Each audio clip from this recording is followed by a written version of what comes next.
নমস্কার বন্ধুরা, কুকুস কিচেনে আপনাদেরকে স্বাগত।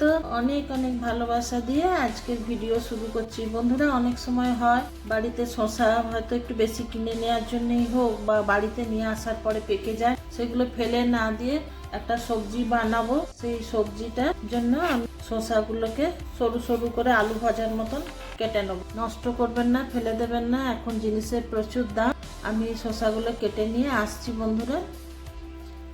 আলু ভাজার মতন সরু সরু করে কেটে নিয়েছি। ইচ্ছে গেলে আপনারা আলু দিতে পারেন, আমি ক্ষেত্রে আলু আর দিচ্ছি না, শুধু শশারই সবজি বানাবো।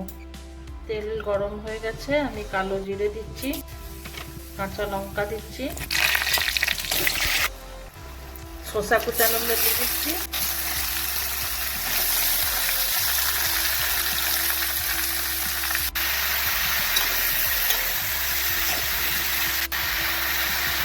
নুন দিচ্ছি পরিমাণ মতো, সবজির আন্দাজে হলুদ গুঁড়ো দিচ্ছি। বন্ধুরা, শসাটাই যা একটুখানি দেখতে খারাপ হয়ে গেছিলো, শসার ভিতরে কোনো খারাপ কিছু হয়নি, এরকম সুন্দর ফ্রেশ।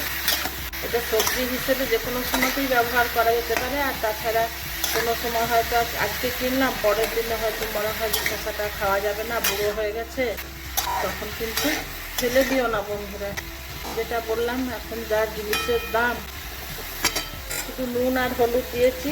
আর টমেটোগুলো কেটে রেখেছিলাম, দুটো ছোট ছোট টমেটো, আপনারা প্রয়োজন মনে করলে আলু দিতে পারেন, আমি দিলাম না, দিলেও খারাপ লাগবে না, বেশি ভালো লাগবে। একটু ঢাকা দিয়ে রাখছি, কারণ শসাটার থেকে অনেকটা জল বেরোবে।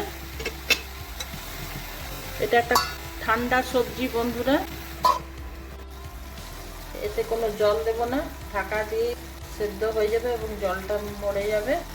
ধনে গুঁড়ো দিচ্ছি বন্ধুরা, আর কোনো কিন্তু মশলা আমি করতে দিলাম না। যেটা বলছিলাম বন্ধুরা, এত ঠান্ডা সবজি গ্রীষ্মকালের দিনে এইরকম কম তেল মশলা, এরকম ঠান্ডা লাউ, এই যে ঝিঙে বা এই শশা তরকারিটা একবার করবেন, এগুলো খাওয়াও খুবই ভালো, শরীর ঠান্ডা থাকে, হজমেরও সুবিধে।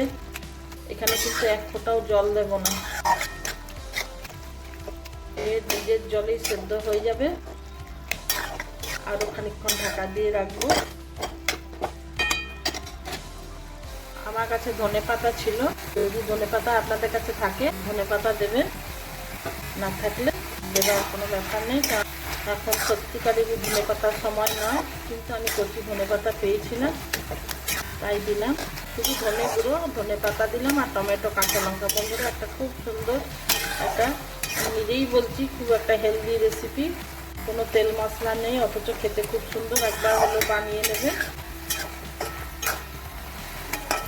দেখেই বোঝা যাচ্ছে সবজিটা আমার হয়ে গেছে।